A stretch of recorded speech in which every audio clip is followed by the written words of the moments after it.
আপনাদের দুয়ারে দুয়ারে আমাদের কর্মীগুলো যাইতেছে, বারবার দুয়ারে দুয়ারে গণনা দিতেছে মা বোনদের কাছে, ইয়ং জেনারেশনের কাছে, মুরব্বী সমাজের কাছে। এবং দেখেন রাত 10টা, 80 বছর বয়স হয়ে গেছে।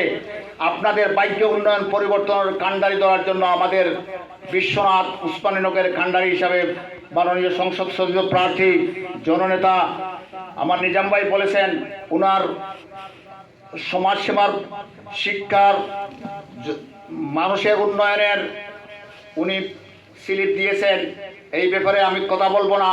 আমরা বাড়িতে গিয়ে আমার বোনদেরকে বলবো, মাদেরকে বলবো, ভাইদেরকে বলবো না আমরা, ইনশাল্লাহ।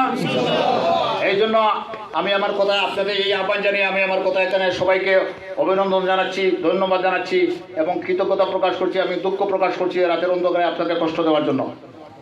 এখানে সেই কথা এখানেই শেষ হলো আমাদের অনুষ্ঠান। আর আপনারা